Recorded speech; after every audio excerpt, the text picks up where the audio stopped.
할렐루야. 오늘 수요기도에 나오신 성도님들을 주님의 이름으로 사랑하고 축복합니다. 3일간 좀 쉬셨습니까? 못 쉬셨습니까? 쉬는 것도 쉬는 건데 또 코로나가 급습을 했어요. 우리 공동체를. 그래서 서울 경기 지역도 그렇고 부산도 이제 막 환자들이 막 늘어난다 그러는데 손 잘 씻으시고 또 필요하신 분들은 마스크도 쓰고 다니시고 하시기를 바랍니다. 저희 교육자들도 피로가 잘 안 풀려가지고 저도 목이 빨리 안 돌아오고 있어요. 보통 한 이틀 되면 돌아오는데 한 50% 지금 돌아왔습니다. 열심히 돌아오고 있는 중이고, 제가 이렇게 이제 그 목이 쉬어가지고 목소리가 안 나온 때가 있었어요. 옛날 저 이제 학교 다닐 때 학부 때 동로회 수련회를 저희 학부 주관으로 이렇게 한 500명 되는 행사를 치른 적이 있었거든요. 그때 이제 제가 그 총책임자로 그 행사를 주관했었는데, 그때도 이틀 만에 목이 딱 쉬어가지고 소리가 안 났었던 경험이 있었거든요.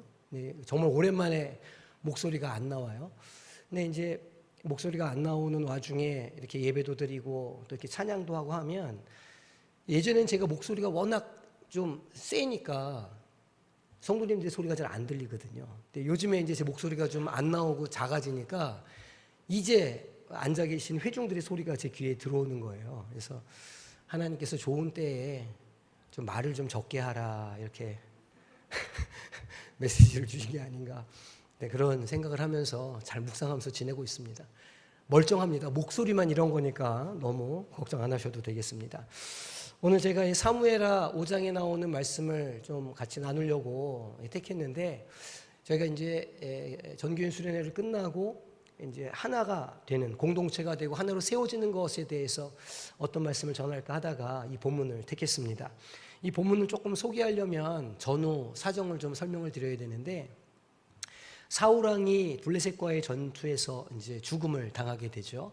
근데 그 이후로 이 유대와 이스라엘 이 땅에 아주 혼란이 계속됩니다. 그러니까 막 정권을 쥐기 위한 이 다윗 세력과 또 사울 가문의 세력이 이제 충돌을 하게 되는 것이죠. 그래서 남유다는 다윗을 이미 왕으로 추대한 지가 오래되었고, 북이스라엘은 사울의 장군이었던 아브넬의 주도하에 이스보셋을 왕으로 이렇게 이제 세우게 됩니다. 당연히 남유다와 북이스라엘 사이에 계속해서 이런 이제 마찰이 좀 있었고 전투가 계속 이렇게 진행되고 있었다는 것이죠.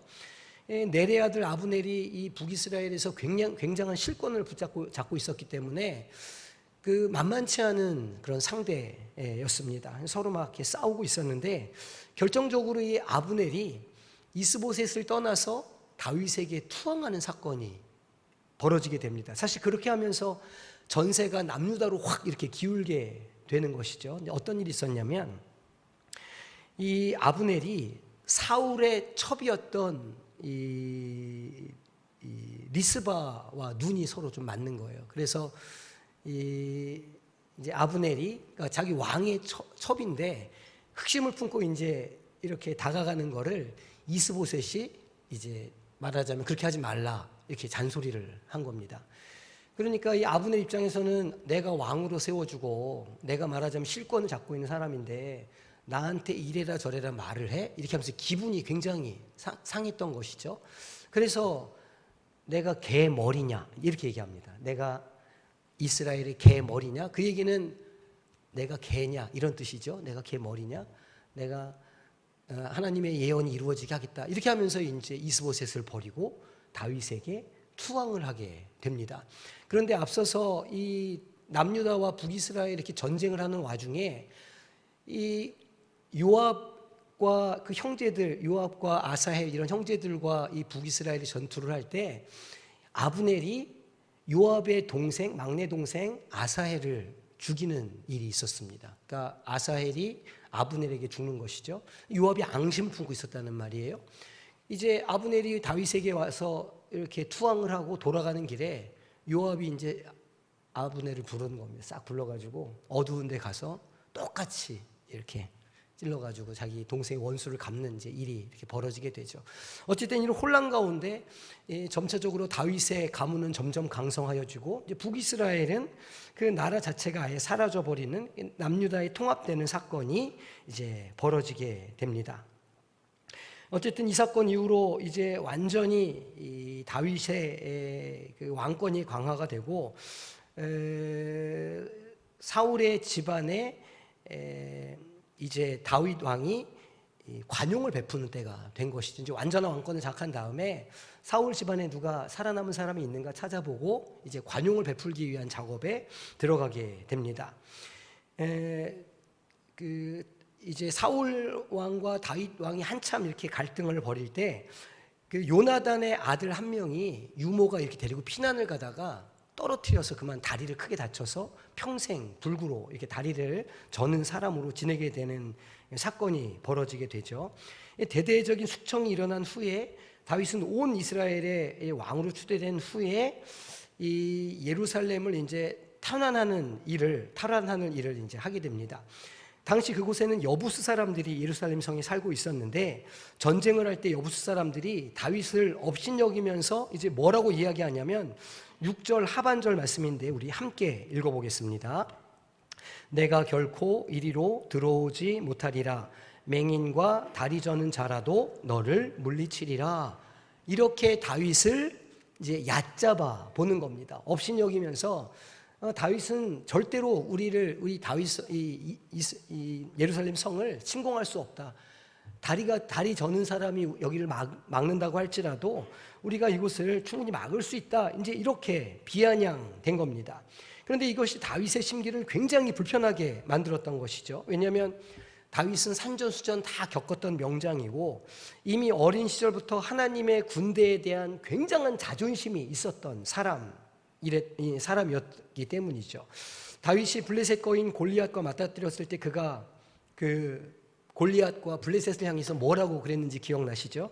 우리 사무엘상 17장 26절 말씀 함께 합독하겠습니다. 다윗이 곁에 서 있는 사람들에게 말하여 이르되 이 블레셋 사람을 죽여 이스라엘의 치욕을 제거하는 사람에게는 어떠한 대우를 하겠느냐? 이 할례받지 않은 블레셋 사람이 누구이기에 살아계신 하나님의 군대를 모욕하겠느냐? 이렇게 이제 말했던 다윗이었습니다. 이런 그 믿음을 가지고 그 하나님의 군대에 대한 자부심을 가지고 왕이 되어 있는 다윗을 이 여부스 사람들이 시온산성의 견고함만을 믿고 아주 무시를 했던 것이죠. 뿐만 아니라 당시에는 장애에 대한 이해가 하나님의 진노이고 형벌이었던 때입니다. 부모의 죄 때문이 아니냐 이렇게 바리새인들이 예수님께 묻는 장면도 우리가 알고 있는 것이죠.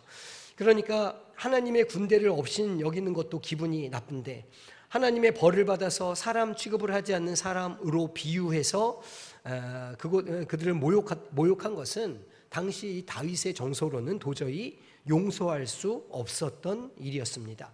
결과적으로 다윗은 이 시온산성을 탈취하게 되었고 그 이름을 다윗성이라고 바꾸게 됩니다. 뿐만 아니라 다윗의 그 분노, 그 비아냥에 대한 분노를 우리가 또 읽을 수 있는데 우리 8절 말씀 함께 합독하겠습니다. 8절입니다. 그날에 다윗이 이르기를 누구든지 여부스 사람을 치거든 물 깃는 데로 올라가서 다윗의 마음에 미워하는 다리 저는 사람과 맹인을 치라 하였으므로 이렇게 말합니다. 이후로 맹인과 다리 저는 사람은 집에 들어오지 못하리라 라고 하는 속담이 생겼다고 하니까 다윗 왕의 그 분노가 얼마나 대단했는지를 우리가 알 수 있다는 겁니다. 이제 시간이 좀 지난 다음에 블레셋과의 전쟁에서 완전히 이기고 언약궤를 가지고 오고 하나님의 인정을 받게 되고 영토 확장 전쟁에서 승리하고 이제 안정기에 접어들게 됩니다. 그리고 나서 다윗은 사울의 집에 남은 사람들을 챙기게 되는 것이죠. 이때 사울 집의 종이었던 시바가 거기 아들이 하나 남아있다. 요나단의 아들이 하나 남아있다. 다윗에게 이야기를 합니다. 이 무비보셋이라고 하는 아들이 하나 남아있는데 그러면서 어떻게 설명을 덧붙이냐면 그가 다리 저는 자입니다 라는 설명을 덧붙입니다. 그러니까 이 시바도 다윗 왕이 그 장애를 얼마나 이 속에 상처로 이 트라우마로 갖고 있는지를 잘 알고 있었다는 겁니다. 그래서 무비보셋은 다윗 왕 앞에 이제 오게 되는 것이죠.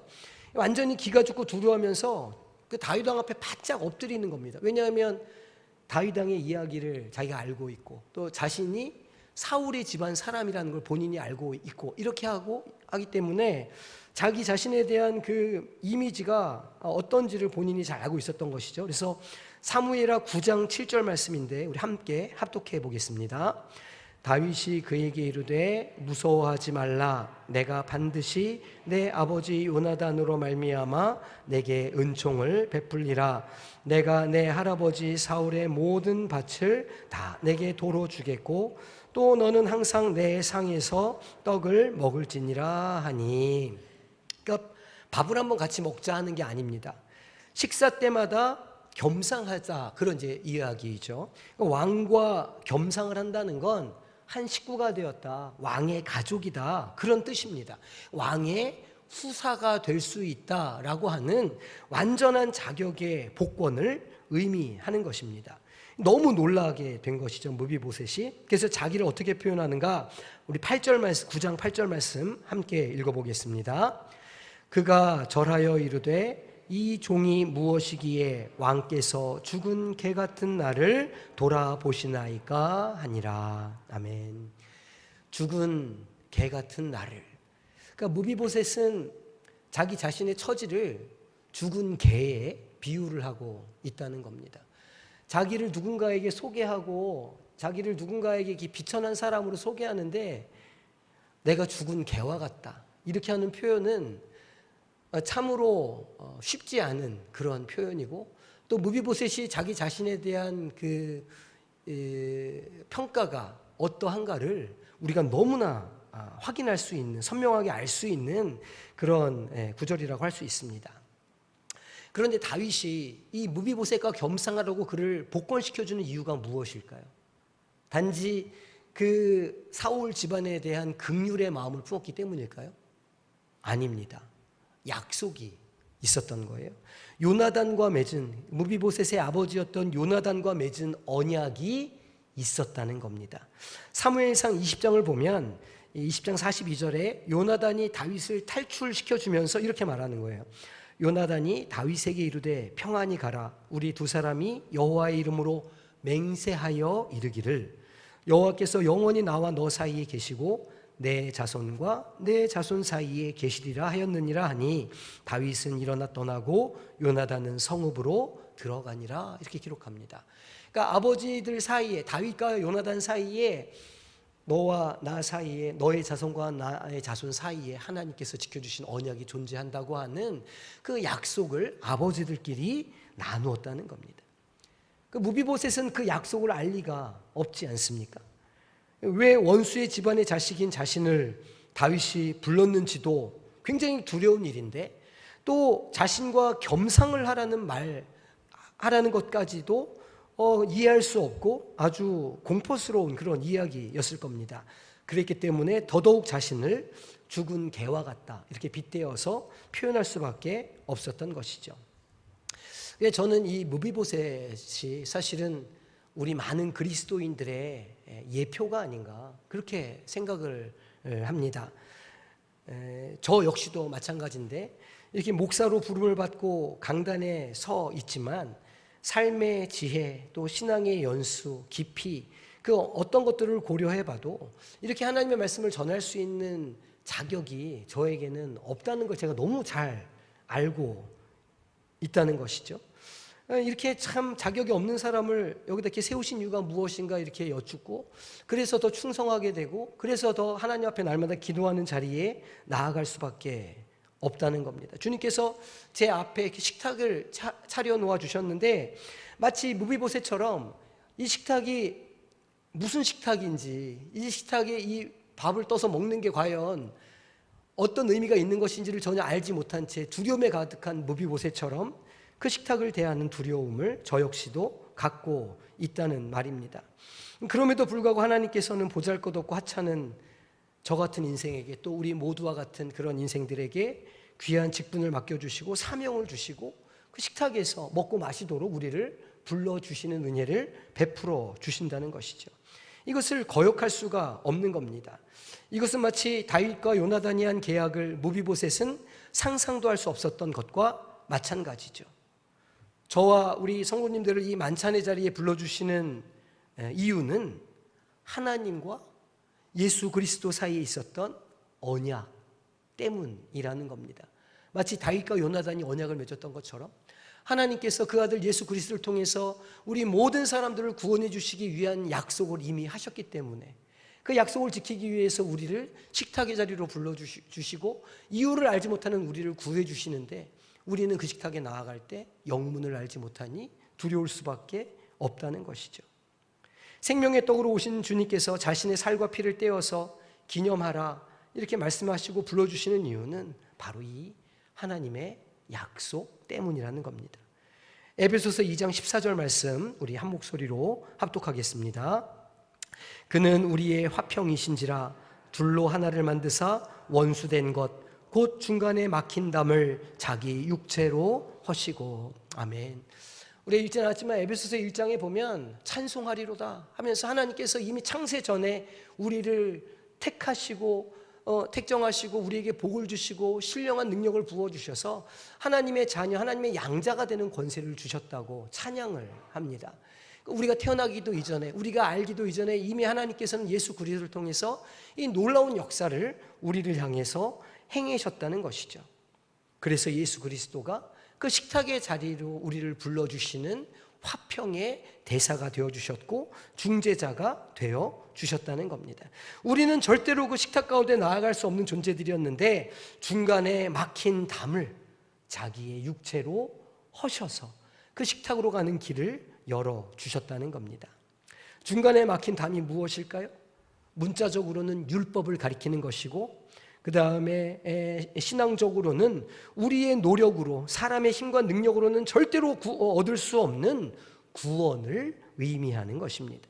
다시 말해서 중간에 막힌 담은 무비보셋이 가지고 있던 장애를 말하고 다윗 왕의 분노와 증오를 가리키는 것이죠. 그리고 오늘 우리에게 비추어 본다면 우리 안에 씻을 수 없는, 하나님께서 용서하실 수 없는 죄의 뿌리들을 가리키는 것일 겁니다. 막힌 담이 있다면 우리는 식탁에 함께 앉을 수 없었을 것이며 주님께서 떼어주시는 떡을 받을 수 없었을 것입니다. 하나님의 약속이 무엇입니까? 창세전에 우리를 선택하셨다는 것과 예수 그리스도로 말미암아 자기의 아들들이 되게 하셨다는 약속입니다. 하나님의 우리를 향하신 마음은 예수 그리스도를 통해서 집 나갔던 둘째 아들을 다시 받아주시는 것처럼 우리를 양자로 삼아 주시겠다고 하는 약속입니다. 에베소서 2장 19절 말씀 우리 한번 더 합독하겠습니다. 2장 19절입니다. 그러므로 이제부터 너희는 외인도 아니요 나그네도 아니요 오직 성도들과 동일한 시민이요 하나님의 권속이라. 아멘. 그래서 권속이라는 말은 우리가 자주 쓰는 말로 바꿔보면 식구다 이런 뜻입니다. 한 식탁에서 먹고 마시는 사람을 우리는 식구라고 부르는데 그거를 잘 번역하면 권속이라는 말이고 이 권속은 곧 교회, 에클레시아라는 말로 번역될 수 있는 단어이기도 합니다. 우리는 아무것도 한 것이 없지만 하나님 나라의 시민이 되었다는 것이죠. 심지어 구원의 식탁에 참여할 수 있는 하나님의 자녀, 양자가 되었다는 것입니다. 이 놀라운 이 역사와 권리를 어떻게 표현할 수 있겠습니까? 그래서 바울 사도는 로마서 11장 33절에서 이렇게 찬양하는 거예요. 깊도다 하나님의 지혜와 지식의 풍성함이여 그의 판단은 헤아리지 못할 것이며 그의 길은 찾지 못할 것이로다. 사람의 판단과 사람의 지혜로는 하나님의 일하심과 하나님의 사랑과 은혜를 감히 측량할 수도 이해할 수도 깨달을 수도 없다는 말입니다. 이런 무비보셋의 자기 이해 죽은 개 같은 나를 어떻게 이를 식탁에 불러주셨습니까? 라고 하는 무비보셋의 이 고백은 오늘 저와 우리들의 모습을 돌아보게 하죠. 실은 바울도 비슷한 표현을 합니다. 바울은 자기를 소개할 때 뭐라고 표현합니까? 나는 죄인 중에 우두머리라. 우리 개역 성경에는 죄인 중에 괴수라 이렇게 표현합니다. 우리가 믿는 예수 그리스도 하나님의 나라는 세상과는 전혀 다르죠. 세상에서는 경력이 쌓이고 시간이 지나가면 직급이 올라갑니다. 요즘 같은 시대에 워낙 경쟁이 치열하니까 직급이 자꾸 올라가는 걸 좋아하지 않는다고 그래요. 왜냐하면 직급이 자꾸 올라가면 일찍 은퇴해야 되니까 요즘 좋아하지 않지만 어쨌든 세상에서는 시간이 지나면 직급이 올라가고 말하자면 계급이 올라가게 되는 겁니다. 2등병은 1등병이 되고 원스타는 투스타로 진급을 하죠. 그런데 그렇게 힘과 권력이 생기면 첫 마음을 잃어버리는 때가 종종 있습니다.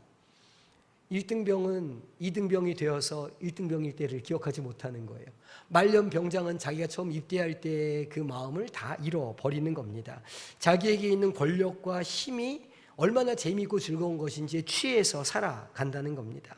책임감은 희박해지고 그것이 가지고 있는 권력의 즐거움만을 추구하게 되는데 그것이 바로 세상이 돌아가는 방식입니다. 하지만 하나님의 나라는 전혀 반대라는 거예요. 신앙이 지나가고 신앙의 연수가 더해가고 신앙이 깊어지면 깊어질수록 점점 더 나는 그리스도인이지, 나는 잘난 사람이지, 나는 구원받은 하나님의 자녀지라고 하는 프라이드가 점점 더 깊어지는 게 아니라 도리어 죽은 개와 같은 나를 하나님이 어떻게 구원하셨는가 하는 그 깊은 겸손함이 점점 더 생긴다는 겁니다. 성 어거스틴이 그랬고 마틴 루터가 그랬으며 한경직 목사님도 그런 분이셨던 겁니다. 어쩌면 우리 시대에 우리가 잃어가고 있는 것이 이런 자기인식이 아닐까 돌아보게 되는 것이죠. 주님께서는 말씀하십니다. 한 알의 밀이 땅에 떨어져 죽으면, 주님께서는 우리를 한 알의 밀알에 비유하시고 그리스도인들의 성숙이야말로 죽는 것이라 이렇게 말씀해 주고 계십니다. 우리가 하나님 앞에서 하나님 제가 죽은 개와 같습니다 라고 하는 자기인식과 고백이 있을 때 우리는 비로소 땅에 떨어질 수 있고 썩을 수 있고 죽을 수 있다는 것이죠. 그리고 그럴 때에 그곳에서 생명이 자라나게 된다는 것입니다.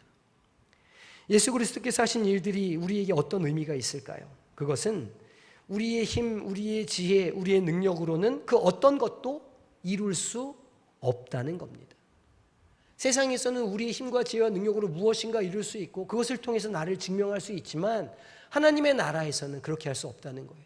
하나님의 나라에서는 오직 우리가 모든 것들을 다 포기하고 비우고 죽은 자리에 갈 때에야 하나님 나라의 생명의 구원의 역사가 시작되고 일어날 수 있다는 겁니다. 오직 예수로만, 오직 십자가로만, 오직 예수 그리스도의 은혜로만 새로운 생명이 가능하다는 것, 그것이 오늘 무비보셋을 통해서 우리에게 주시는 하나님의 말씀인 것이죠.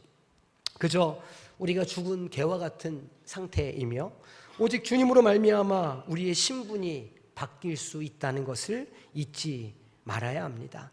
신앙이 자란다는 것은 다른 말로 우리에게 권리가 없음을 깨달아가는 과정이라 할 것입니다. 우리에게 주어지는 새로운 생명은 또한 우리 자신을 위한 것이 아니라는 것을 더 알아가는 과정이 되겠죠. 그러기에 하나가 된다는 것은 용서가 일어나고 구원이 일어난다는 것은 그것을 받아들이는 사람이 자신의 연약함과 미련함을 인정하고 겸손하게 십자가 앞에 설 때에야 비로소 가능해진다는 것입니다. 왜 그렇습니까? 예수님도 그런 방식으로 교회의 머리가 되셨기 때문입니다. 주님께서 십자가에서 하나님의 말씀에 순종하여 죽으셨기에 하나님께서 그를 높이 들어 올려 교회의 머리로 삼아 주셨다는 것이죠. 전교인 수련회를 감사하게 마쳤습니다. 주변에 있는 몇몇 분들이 유튜브로 보셨다는 거예요. 이렇게 유튜브만 들어가면 우리 교회 그 라이브가 떠가지고 라이브로 이렇게 참석하신 분들이 꽤 몇 분이 돼요. 저희 어머니도 참석하시고 뭐 이렇게 이제 몇 분이 참석하셨는데 다들 놀라는 거예요. 야, 어떻게 찬양을 신나게 잘하고 온 성도 이렇게 뛰면서 찬양을 하냐. 사실 저도 좀 놀랐거든요. 아니, 이분들이 어떻게 이렇게 찬양을 열심히 하시는 분들인가. 저도 깜짝 놀랐습니다. 너무너무 감사하고 즐겁고 또 은혜로운 일이죠. 우리에게 공통의 아주 좋은 추억이 생겼습니다. 김주철 목사님이 말씀해 주셨던 것처럼 공통의 서사가 만들어지는 것이죠. 야, 우리 그때 할머니랑 할아버지랑 같이 찬양했잖아. 우리 그때 온 성도가 막 뛰면서 막 너무너무 신나게 우리 예배 드렸잖아. 할아버지로부터 손자에 이르기까지 똑같은 신앙 경험을 우리가 이제 공유할 수 있게 되었다는 겁니다. 얼마나 귀한 경험입니까? 하나님께서 주신 특별한 기회죠. 그런데 우리가 잊지 말아야 하는 게 있습니다. 은혜로운 시간이었고 또 아주 좋은 신앙의 경험을 만들었지만 경험으로, 기억으로만 끝나서는 안 된다는 거예요. 우리는 그 신앙 경험과 기억을 바탕으로 새로운 발걸음을 내딛어야 하는 거죠. 행복한 가정, 행복한 교회를 세우기 위해서 한 사람 한 사람이 이제 한 알의 밀알이 되어서 주님 앞에 내가 죽은 개와 같은 나를 어떻게 이렇게 구원해 주시고 나에게 은혜를 주셨습니까? 이 주님의 마음을 붙잡고 이제 삶의 자리로 나아가서 살아가야 한다는 것이죠. 누군가의 행복은 누군가의 희생 위에 세워진다는 것을 우리는 잊지 말아야 합니다. 우리의 자녀가 행복해진다는 것은 그 부모님들이 희생한다는 것이겠죠. 오늘 우리 교회가 누리고 있는 행복은 우리 선배님들의 희생이 있었기 때문일 겁니다. 오늘 우리가 이 한 알의 밀알이 되어 썩어져 죽어가는 이 가치를 잘 붙잡고 되새기지 못한다면 이 생명의 능력은 아마 다음 세대로 흘러가게 되는 일이 아마 어려울 것입니다. 대관절 내가 뭐라고 죽은 개와 같은 나를 구원해 주십니까? 하는 무비보셋의 고백처럼 우리 구주 예수 그리스도 앞에서 죽은 개와 같은 내게 은혜를 베풀어 주십니까? 하는 신앙의 고백이 이제 성도님들의 삶에 넘쳐나시기를 소망합니다. 그래서 조심스럽게 성령을 좇아 행복한 성광교회 공동체를 세우는 우리 모든 성도님들이 되시기를 주님의 이름으로 축복합니다.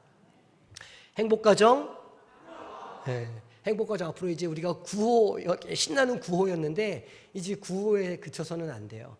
앞으로 가겠습니다. 앞으로 갑니다. 한 발 내딛습니다. 라는 신앙의 고백이 있어야 할 줄로 믿습니다. 한 발 한 발 나갈 때 어떤 자기의 신앙 고백이 있어야 한다고요? 죽은 개와 같은 나를 어떻게 이렇게 불러주셔서 은혜를 주시고 주님의 식탁으로 불러주십니까? 양자를 삼아주십니까? 유업을 주십니까?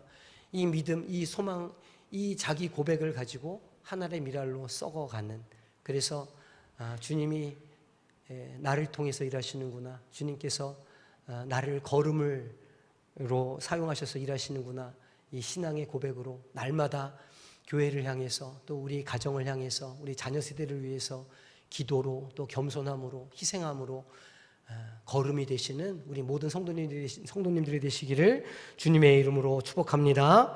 기도하겠습니다. 하나님 감사합니다. 우리를 불러주시고 우리의 심령을 주님께서 주장하여 주셨사온데 주님께서 오늘 우리 말씀을 통해서 깨워주시니 다시 한번 감사드립니다. 무비보셋이 모든 영문을 알지 못한 채 그 다윗 왕의 식탁에 나아가 죽은 개와 같은 나를 어떻게 그 식탁에 불러주십니까? 라고 했던 그 고백이 오늘 주님의 식탁에 나아가는 우리 모두의 고백이 되게 하여 주시옵소서. 대관절 내가 한 일이 무엇이라고, 내가 무엇이기에 우리를 불러주시고 이 놀라운 천국잔치에 우리를 은혜로 채워주시고 부어주시는 은혜를 주십니까? 하나님, 이제 우리가 그 은혜를 받은 자로 하늘의 밀알이 되어서 땅에 떨어져 썩어 죽어 하나님의 아름다운 열매를 맺는 삶을 살아가기를 소망하오니 주여 우리 가운데 은혜를 베풀어 주시고 성령으로 충만케 하여 주시옵소서. 그래서 우리 교회가 생명력이 넘치는 교회가 되게 하여 주시고 하나님의 나라를 꿈꾸며 하나님의 나라를 향하여 달려가는 복된 교회가 되게 하여 주시옵소서. 감사드리며 예수님의 이름으로 기도하옵나이다. 아멘.